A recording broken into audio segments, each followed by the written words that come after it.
सोचिए, आप एक फ्लाइट में बैठे हैं, सब कुछ सामान्य चल रहा है, आसमान बिल्कुल साफ है, लेकिन अचानक एक जोरदार धमाका होता है। यह था अलोहा एयरलाइंस फ्लाइट 243 का वह डरावना अनुभव। यात्रियों ने जो देखा वह उनके जीवन का सबसे खौफनाक पल था। विमान की छत गायब हो चुकी थी, ऊपर सिर्फ खुला आसमान था और चारों तरफ सिर्फ चीख पुकार मची हुई थी। 500 किलोमीटर प्रति घंटे की तेज हवाएं, -45 डिग्री सेल्सियस की खौफनाक ठंड और उस ऊंचाई पर ऑक्सीजन की भारी कमी ने हालात को और भी गंभीर बना दिया था। अगर कैप्टन ने विमान को जल्दी लैंडिंग नहीं कराई तो यात्री और क्रू ऑक्सीजन की कमी के कारण बेहोश हो जाएंगे। क्या कैप्टन इस नामुमकिन स्थिति से जूझते हुए विमान को सुरक्षित रूप से उतार पाएंगे, या यह उड़ान उनके और यात्रियों के लिए आखिरी सफर साबित होगी? जानिए इस हैरत अंगेज कहानी में। यह अलोहा एयरलाइंस फ्लाइट 243 की कहानी है। यह कहानी 28 अप्रैल 1988 की है, जब हवाई के हिलो अंतर्राष्ट्रीय हवाई अड्डे पर दोपहर का समय था। अलोहा एयरलाइंस की फ्लाइट 243 उस दिन की 7वीं उड़ान के लिए तैयार थी। इस विमान का नाम था क्वीन लिलियो कालानी, जो हवाई की आखिरी रानी के सम्मान में रखा गया था। यह कोई साधारण विमान नहीं था, यह बोइंग 737 मॉडल था, जिसे छोटी और मध्यम दूरी की उड़ानों के लिए दुनिया का सबसे भरोसेमंद विमान माना जाता था। यह विमान 19 सालों से सेवा में था और अब तक 35,419 घंटे की उड़ान पूरी कर चुका था। इसके अलावा इसने 79,990 टेक ऑफ और लैंडिंग कर ली थी, जिससे यह दुनिया का दूसरा सबसे सक्रिय विमान बन गया था। अलोहा एयरलाइंस के बेड़े में यह विमान बेहद खास था। उस दिन फ्लाइट 243 को होनोलुलु अंतर्राष्ट्रीय हवाई अड्डे तक जाना था, जो 400 किलोमीटर दूर था। यह केवल 35 मिनट की उड़ान थी। यह रूट इस विमान के लिए बहुत ही साधारण था, क्योंकि यह हजारों बार पहले भी इसे पूरा कर चुका था। विमान के पायलट 44 वर्षीय कैप्टन रॉबर्ट शॉन्सटाइमर थे। उनके पास 12 साल का अनुभव था और उन्होंने कुल 8,500 घंटे की उड़ान भरी थी। इनमें से 6,700 घंटे 737 पर थे। वे शांत और कुशल पायलट के रूप में जाने जाते थे। उनके साथ को पायलट मिमी टॉम्किंस थीं, जिन्होंने 8,000 घंटे की उड़ान पूरी की थी, जिनमें से 3,500 घंटे बोइंग 737 पर थे। मिमी भी बहुत अनुशासित और काबिल थीं। फ्लाइट अटेंडेंट्स की टीम में जेन टोमिटा, मिशेल होंडा और senior flight attendant Clara Bell Lansing शामिल थीं। 58 वर्षीय क्लारा ने 37 वर्षों तक अलोहा एयरलाइंस में काम किया था और वे यात्रियों के बीच बेहद लोकप्रिय थीं। यात्रियों ने विमान में बैठना शुरू कर दिया। विमान में कुल 90 यात्री सवार थे। उनमें से एक महिला गेल यामामोटो ने विमान में चढ़ते समय बाहरी हिस्से में कुछ अजीब देखा। उन्होंने इसे कुछ देर तक देखा, लेकिन उस पर ज्यादा ध्यान नहीं दिया। लेकिन यही छोटी सी बात आगे चलकर इस हादसे का एक अहम कारण बन जाएगी।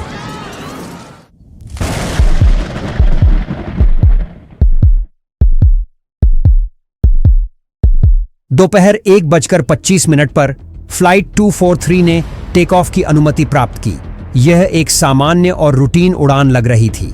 विमान धीरे धीरे रनवे पर दौड़ने लगा और कुछ ही देर में इंजन की तेज आवाज के साथ विमान आसमान में उड़ गया। उस दिन मौसम साफ था और हवा में कोई समस्या नहीं थी। विमान ने कुछ ही मिनटों में अपनी क्रूजिंग ऊंचाई यानी 24,000 फीट हासिल कर ली। इस समय कॉकपिट में हल्की फुल्की बातचीत चल रही थी। यह रूट पायलट्स के लिए बहुत जाना पहचाना था, इसलिए सब कुछ सामान्य लग रहा था। लेकिन किसी को भी अंदाजा नहीं था कि यह शांति थोड़े समय की ही है। कुछ ही देर में ऐसा कुछ होने वाला था जो सबकी जिंदगी बदल देगा। फ्लाइट अटेंडेंट्स ने यात्रियों को उनकी सीट बेल्ट बांधने के निर्देश दिए थे और अब वे स्नैक्स और ड्रिंक्स सर्व करने में व्यस्त थीं। मिशेल होंडा विमान के बीच वाले हिस्से में 15 और 16 नंबर की पंक्तियों के पास थीं। जेन टोमिटा अगली पंक्तियों में दूसरी सीट के पास अपनी जिम्मेदारी निभा रही थीं। क्लारा बेल लैंसिंग, जो अपने अनुभव और अच्छे स्वभाव के लिए जानी जाती थीं, 5वीं पंक्ति के आसपास यात्रियों की देखभाल कर रही थीं। लेकिन तभी छत से हल्की सी चरमराहट की आवाजें आने लगीं। आवाजें इतनी धीमी थीं कि कोई भी उन्हें सुनकर परेशान नहीं हुआ। ये आवाजें जैसे किसी पुरानी धातु के हिलने की थीं, लेकिन इनकी अहमियत उस समय किसी ने नहीं समझी। 1:48 पर जब विमान माउई से 43 किलोमीटर दक्षिण पूर्व में था, अचानक एक तेज धमाका हुआ। ऐसा लगा मानो विमान के शरीर को किसी ने चीर दिया हो। धमाका इतना तेज था कि पूरे विमान में एक लहर सी दौड़ गई। यात्री अपनी सीट बेल्ट से मजबूती से बंधे थे, लेकिन धमाके के साथ विमान ने जोर से झटका खाया। कई लोग अपनी सीट से उछल पड़े और असमंजस में आ गए। इस सब के बीच एक और दृश्य था जिसने सभी को हिला दिया।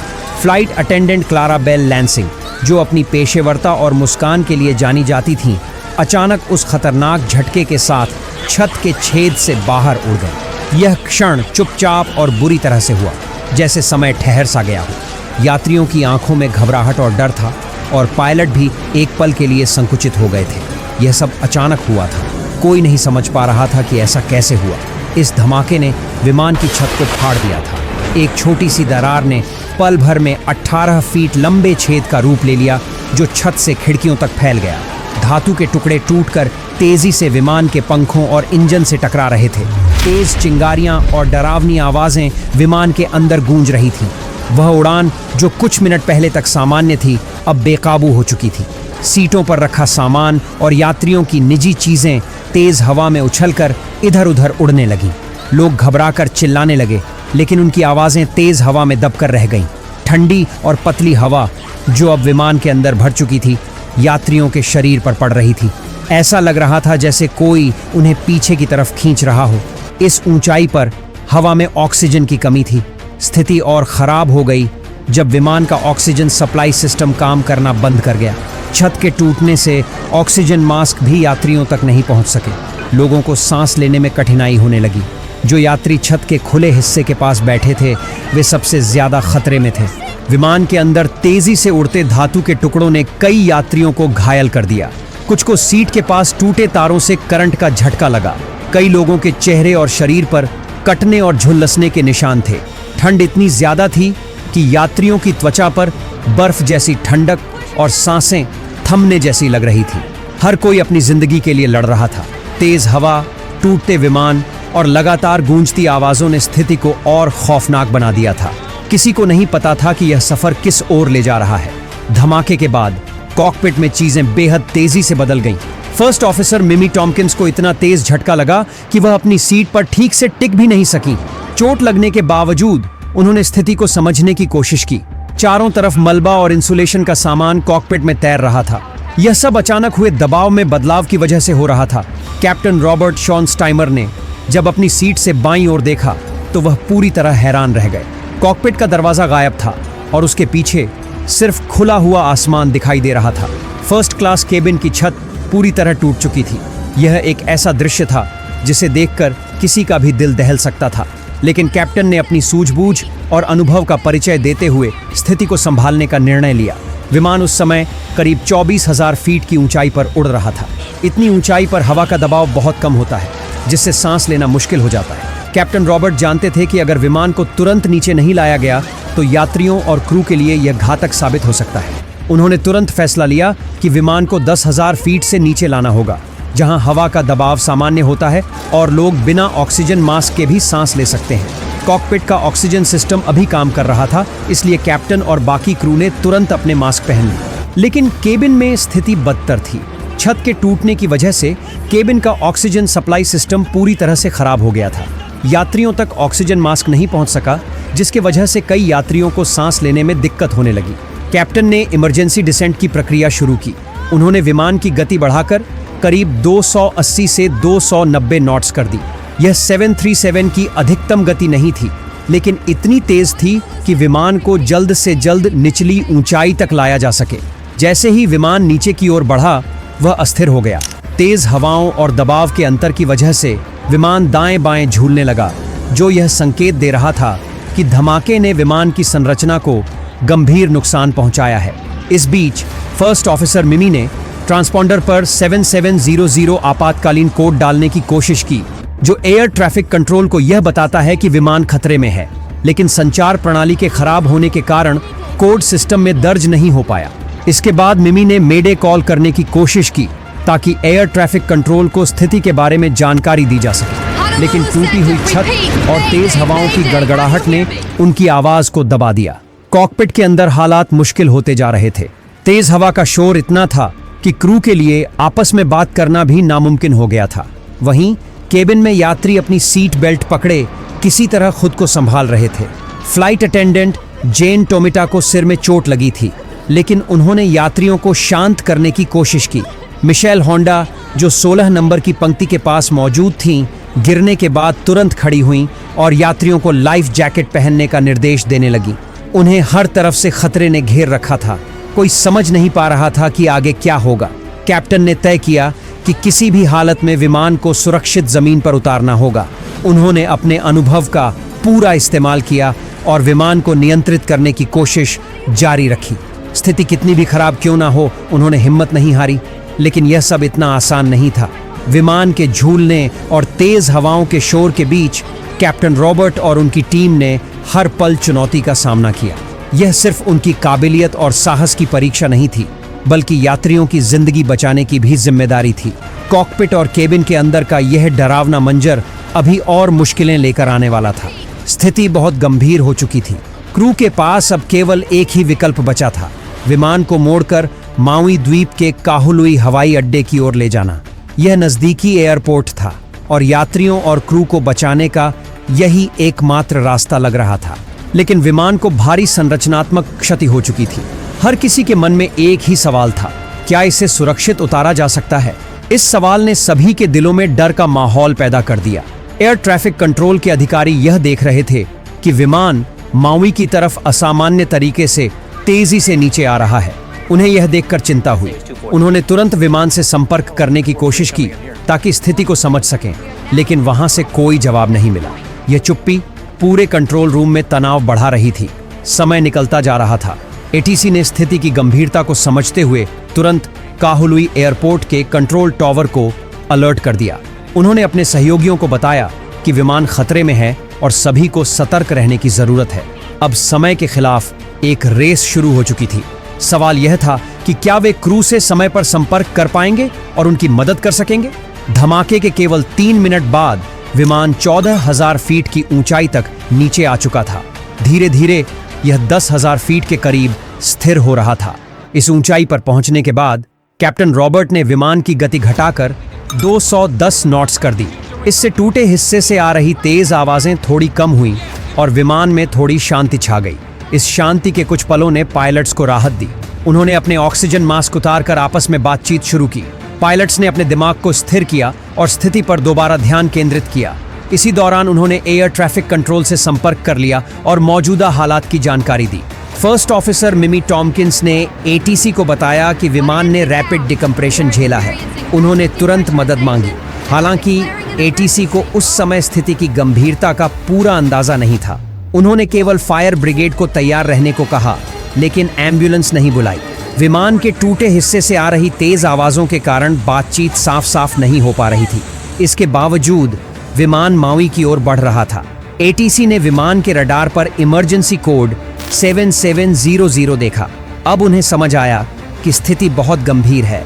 उन्होंने क्रू से संपर्क करने की कोशिश जारी रखी ताकि सुरक्षित लैंडिंग के लिए मार्गदर्शन किया जा सके। विमान अब सांस लेने लायक हवा के स्तर तक उतर चुका था। पतली हवा और ऑक्सीजन की कमी से जो घुटन यात्रियों को हो रही थी वह कम हो गई। हालांकि यात्रियों के चेहरों पर डर और घबराहट अभी भी साफ दिखाई दे रही थी। सबने खतरनाक पलों को झेला था, लेकिन अभी खतरा पूरी तरह टला नहीं था। हर कोई मन ही मन प्रार्थना कर रहा था और एक चमत्कार की उम्मीद कर रहा था। फर्स्ट ऑफिसर मिमी टॉम्किंस ने माउई एटीसी से फिर संपर्क करने की कोशिश की। उन्होंने बताया कि विमान का एक बड़ा हिस्सा गायब है, लेकिन रेडियो में रुकावट और तेज शोर के कारण यह संदेश पूरी तरह समझ नहीं आया। अब सभी की नजरें इस बात पर टिकी थीं कि क्या यह विमान सुरक्षित जमीन तक पहुंच पाएगा। डर, घबराहट और उम्मीद के इस माहौल में सबके दिलों में बस एक ही सवाल था, क्या वे बच पाएंगे? एयर ट्रैफिक कंट्रोल क्रू लगातार कोशिश कर रहा था कि विमान के कॉकपिट से संपर्क हो सके, लेकिन वहां से कोई जवाब नहीं मिल रहा था। यह लंबी चुप्पी कंट्रोल रूम में डर और चिंता को और बढ़ा रही थी।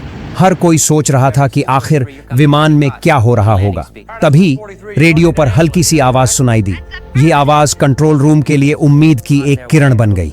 क्रू ने बताया कि उन्हें एम्बुलेंस की जरूरत पड़ेगी क्योंकि फ्लाइट अटेंडेंट से संपर्क नहीं हो पा रहा था और यह पता नहीं था कि कितने यात्री घायल हैं। एयर ट्रैफिक कंट्रोल ने तुरंत एम्बुलेंस और मेडिकल टीम को तैयार रहने का आदेश दिया।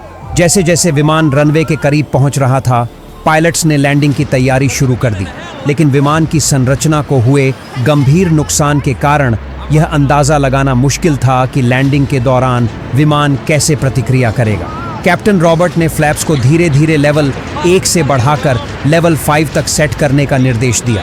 शुरू में विमान नियंत्रण में रहा, लेकिन जैसे ही फ्लैप्स को और नीचे करने की कोशिश की गई, विमान असामान्य व्यवहार करने लगा। इस स्थिति को देखते हुए कैप्टन रॉबर्ट ने फ्लैप्स को लेवल 5 पर ही रहने दिया और आगे कोई बदलाव नहीं किया। उन्होंने विमान की गति को धीरे धीरे 170 नॉट्स तक घटाने की कोशिश की, लेकिन जैसे ही गति और कम की गई, विमान और ज्यादा अस्थिर हो गया। ऐसे में उन्होंने 170 नॉट्स की उच्च गति पर लैंडिंग करने का निर्णय लिया। यह एक जोखिम भरा लेकिन सुरक्षित फैसला था, क्योंकि धीमी गति पर विमान के नियंत्रण खोने का खतरा ज्यादा था। लैंडिंग की तैयारी में क्रू ने लैंडिंग गियर को विस्तारित किया, लेकिन परेशानी तब आई जब नोज गियर के काम करने की पुष्टि करने वाली लाइट नहीं जली। इसका मतलब था कि क्रू को यह पता नहीं था कि नोज गियर पूरी तरह खुला है या नहीं। अगर नोज गियर काम नहीं करता तो लैंडिंग के दौरान विमान सीधे रनवे पर फिसल सकता था और उसमें आग लगने का बड़ा खतरा था। कैप्टन रॉबर्ट के सामने अब एक बड़ा और कठिन फैसला था। वह बिना नोज गियर की पुष्टि के लैंडिंग जारी रखें या समय लेकर उसकी जांच करें। लेकिन विमान की खराब स्थिति और यात्रियों की सुरक्षा को ध्यान में रखते हुए उन्होंने बिना देरी किए लैंडिंग का फैसला लिया। फर्स्ट ऑफिसर मिमी टॉम्किंस ने तुरंत एयर ट्रैफिक कंट्रोल को सूचना दी कि नोज गियर शायद सही से काम नहीं कर रहा है। यह सुनते ही कंट्रोल रूम को समझ में आ गया कि स्थिति रैपिड डिकम्प्रेशन से कहीं ज्यादा गंभीर है। उन्होंने तुरंत अतिरिक्त एम्बुलेंस और आपातकालीन सेवाओं को तैनात करने का आदेश दिया। लेकिन समस्या यहीं खत्म नहीं हुई। काहुलुई एयरपोर्ट, जहां विमान लैंड करने वाला था, आपातकालीन लैंडिंग के लिए सही स्थान नहीं था। उस इलाके में तेज हवा के झोंके लैंडिंग को और भी खतरनाक बना सकते थे। कैप्टन और क्रू को हर पल बेहद सटीक निर्णय लेना था। उनकी हर छोटी छोटी कोशिश यात्रियों और क्रू की सुरक्षा सुनिश्चित करने के लिए बेहद जरूरी थी। हर कोई प्रार्थना कर रहा था और उम्मीद कर रहा था कि कोई चमत्कार होगा और विमान सुरक्षित जमीन पर उतरेगा। लेकिन चुनौती अभी भी बड़ी थी और सभी की निगाहें कैप्टन रॉबर्ट और उनकी टीम पर टिकी हुई थीं। माउई के उत्तरी हिस्से में तेज हवाओं, जिन्हें ट्रेड विंड्स कहा जाता है, के कारण हालात बेहद चुनौतीपूर्ण हो गए थे। इन हवाओं की तीव्रता ने विमान को नियंत्रित करना अत्यधिक मुश्किल बना दिया था। ऐसी स्थिति में पायलट्स के लिए हर सेकंड और हर मीटर का सही आकलन करना जरूरी हो गया था, ताकि विमान को सुरक्षित तरीके से लैंड कराया जा सके। कैप्टन रॉबर्ट ने तुरंत स्थिति को समझते हुए फर्स्ट ऑफिसर को फ्लैप्स को 15 डिग्री के एंगल पर सेट करने का निर्देश दिया। फ्लैप्स का यह समायोजन विमान को धीमा करने और नियंत्रण में रखने में मदद करता है। इस बीच कैप्टन ने लैंडिंग के लिए आवश्यक कैलकुलेशन शुरू कर दी। रनवे की लंबाई को ध्यान में रखते हुए तय किया गया कि सुरक्षित लैंडिंग के लिए विमान की गति लगभग 281 किलोमीटर प्रति घंटे होनी चाहिए। लेकिन जैसे जैसे विमान की गति घट रही थी, उसे नियंत्रित करना और भी कठिन हो रहा था। कैप्टन ने तुरंत निर्णय लिया कि सामान्य से तेज गति पर लैंडिंग करना ही एकमात्र विकल्प होगा। जैसे ही विमान लैंडिंग के करीब पहुंचा, वह असामान्य रूप से हिलने डुलने लगा, मानो हर प्रयास का विरोध कर रहा हो। क्रू और यात्रियों के लिए यह बेहद तनावपूर्ण क्षण था। फ्लाइट अटेंडेंट मिशेल होंडा ने यात्रियों को जोर से चिल्लाकर निर्देश दिया कि वे अपने सिर नीचे करें और आगे की ओर झुक जाएं, ताकि किसी भी संभावित खतरनाक स्थिति से बचा जा सके। इस बीच मिशेल ने अपनी साथी जेन टोमिटा को कसकर पकड़े रखा, जो गंभीर चोटों के कारण बेहोश थी। जैसे ही विमान अपने अंतिम चरण में प्रवेश कर रहा था, कैप्टन रॉबर्ट ने देखा कि विमान बाईं ओर झुक रहा है। उन्होंने तुरंत समझ लिया कि इंजन नंबर 1 ने काम करना बंद कर दिया है। यह देख उनके रोंगटे खड़े हो गए। उन्होंने इंजन को दोबारा चालू करने के लिए इग्निशन स्विच को सक्रिय किया, लेकिन दोनों इग्निशन सिस्टम के पूरी ताकत से काम करने के बावजूद इंजन शुरू नहीं हो सका। अब स्थिति लगभग निराशाजनक हो चुकी थी। विमान का एक हिस्सा खुला हुआ था, नोज गियर के सही से काम करने की पुष्टि नहीं थी और केवल एक इंजन ही काम कर रहा था। लेकिन इस कठिन परिस्थिति में भी रनवे उनकी नजरों के सामने था। कैप्टन रॉबर्ट ने अपने अनुभव और आत्मविश्वास का परिचय देते हुए यह विश्वास बनाए रखा कि वह विमान को सुरक्षित लैंड करा सकते हैं। दोपहर 1:58 पर विमान ने 318 किलोमीटर प्रति घंटे की गति से रनवे 2 पर लैंडिंग की। लैंडिंग के दौरान कैप्टन रॉबर्ट ने पूरी ताकत से ब्रेक लगाए, जबकि फर्स्ट ऑफिसर मिमी टॉम्किंस ने इकलौते काम कर रहे इंजन पर रिवर्स थ्रस्ट का उपयोग किया। इस संयुक्त प्रयास से विमान की गति धीरे धीरे कम हुई और अंततः विमान ने सुरक्षित रूप से रनवे पर लैंड कर लिया। विमान की लैंडिंग के बाद सभी ने राहत की सांस ली। यह एक ऐसा क्षण था जिसे देखकर हर कोई खुशी और कृतज्ञता से भर गया। आपातकालीन स्लाइड्स को तुरंत सक्रिय किया गया और यात्रियों को जल्दी से विमान से बाहर निकाला गया। गंभीर रूप से घायल यात्रियों को स्ट्रेचर की मदद से अस्पताल पहुंचाया गया। चूंकि एयरपोर्ट पर पर्याप्त एम्बुलेंस नहीं थी, इसलिए स्थानीय ट्रकों और टूर वैन का इस्तेमाल घायल यात्रियों को अस्पताल ले जाने के लिए किया गया। इस हादसे में कुल 65 लोग घायल हुए थे, जिनमें से 8 की हालत गंभीर थी। विमान के कैप्टन और क्रू ने आखिरी क्षण तक घायल यात्रियों की मदद की, यह सुनिश्चित किया कि सभी सुरक्षित बाहर निकल सकें। क्लारा बेल लैंसिंग, जो विमान से बाहर खींच ली गई थीं, के बारे में सोचते हुए यह सवाल स्वाभाविक रूप से उठता है कि उनका क्या हुआ। जब स्थिति नियंत्रण में आई तो फ्लाइट क्रू और बचाव दल ने उनकी गुमशुदगी पर चर्चा की। It's CB. She didn't make it. इसके बाद यूएस कोस्ट गार्ड ने कहूलवी के तट पर 3 दिनों तक व्यापक खोज अभियान चलाया। हालांकि इस दौरान क्लारा बेल लैंसिंग का कोई सुराग नहीं मिला, न ही विमान का कोई अन्य मलबा बरामद हुआ। यह घटना उनके परिवार और सहकर्मियों के लिए गहरा आघात साबित हुई। जांच के लिए US national transportation safety board ने तुरंत अपनी टीम को माउई भेजा। जब जांचकर्ताओं ने विमान का निरीक्षण किया तो पाया कि इसकी छत का एक बड़ा हिस्सा पूरी तरह फट चुका था। विमान के बाएं हिस्से पर वी आकार की दरारें थीं, जबकि दाईं ओर की धातु 90 डिग्री के एंगल पर मुड़ी हुई थीं। यह स्पष्ट हुआ कि दरारें बाईं ओर से शुरू हुईं और तेजी से बाहर की ओर फैलीं, मानो विमान को किसी कैन ओपनर से काटा गया हो। इसके अलावा विमान के इंजन में मलबा खिंच जाने के कारण उसके ब्लेड बुरी तरह क्षतिग्रस्त हो गए थे। प्रारंभिक जांच में पता चला कि विमान में कई जगह धातु की कमजोरी के कारण दरारें थीं, जो लंबे समय तक लापरवाही के कारण और बढ़ गई थीं। इसके अलावा कई जगहों पर मरम्मत के पैच लगे थे, जो यह संकेत देते थे कि यह विमान काफी समय से अपनी सेवा अवधि से अधिक उपयोग में था। NTSB की अंतिम रिपोर्ट में कहा गया कि इस हादसे के लिए अलोहा एयरलाइंस की प्रबंधन विफलता के लिए जिम्मेदार थी। पहला कारण यह था कि एयरलाइन ने मुनाफा बढ़ाने के लिए विमान का जरूरत से ज्यादा इस्तेमाल किया। 75,000 उड़ान चक्र की सीमा पार करने के बाद भी विमान को लगातार उपयोग में लाया गया। दूसरा बड़ा कारण यह था कि विमान की रखरखाव प्रक्रियाओं में गंभीर लापरवाही बरती गई। नियमित जांच के दौरान विमान की संरचनात्मक समस्याओं का पता लगाने और उन्हें सही करने में विफलता इस हादसे का एक अन्य बड़ा कारण बनी। इसके अलावा जांच में यह भी सामने आया कि बोइंग 737 सीरीज के शुरुआती मॉडल में पतली एल्यूमिनियम शीट का उपयोग किया गया था, जिसे एक चिपकाने वाले पदार्थ और 3 पंक्तियों के रिवेट्स से जोड़ा गया था। लेकिन नमी वाले वातावरण में यह चिपकाने वाला पदार्थ अपना असर खो बैठा, जिससे तनाव केवल रिवेट्स पर केंद्रित हो गया। यह स्थिति छोटे छोटे दरारों के रूप में उभरने लगी, जिन्हें समय पर पहचाना नहीं गया। बोइंग ने पहले ही इस संभावित समस्या के प्रति एयरलाइनों को आगाह कर दिया था और सलाह दी थी कि नियमित रखरखाव जांचें, विशेष रूप से टियर स्ट्रैप्स की, समय समय पर की जाएं। ये स्ट्रैप्स विमान की संरचना में दरारों को फैलने से रोकने के लिए डिजाइन किए गए थे, लेकिन अलोहा एयरलाइंस ने इस निर्देश का पालन ठीक से नहीं किया और रखरखाव में लापरवाही के कारण दरारें धीरे धीरे अनियंत्रित होकर फैलती गईं।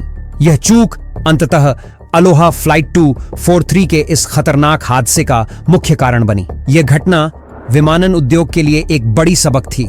हादसे के बावजूद सबसे खास बात यह थी कि क्रू ने अपनी सूझबूझ और पेशेवरता का बेहतरीन प्रदर्शन किया। कैप्टन रॉबर्ट शॉन्स्टाइमर और फर्स्ट ऑफिसर मिमी टॉम्किंस ने मुश्किल हालात में भी धैर्य और कुशलता से विमान को सुरक्षित लैंड कराया। उनकी इस बहादुरी और कुशलता के लिए उन्हें सम्मानित किया गया। यह घटना हमें दिखाता है कि कठिन परिस्थितियों में सही ट्रेनिंग और अनुभव कितना जरूरी होता है। इस घटना के बाद 1996 में होनोलुलु अंतर्राष्ट्रीय हवाई अड्डे पर एक स्मारक बनाया गया। यह स्मारक flight attendant Clara Bell Lansing की याद में बनाया गया, जो इस हादसे में अपनी ड्यूटी के दौरान जान गंवा बैठी। यह स्मारक अलोहा एयरलाइंस के बोर्डिंग गेट के पास है। क्लारा बेल लैंसिंग को एक समर्पित और आदर्श फ्लाइट अटेंडेंट के रूप में हमेशा याद किया जाता है। उनकी निष्ठा और कर्तव्य भावना आज भी विमानन उद्योग के लिए प्रेरणा बनी हुई है।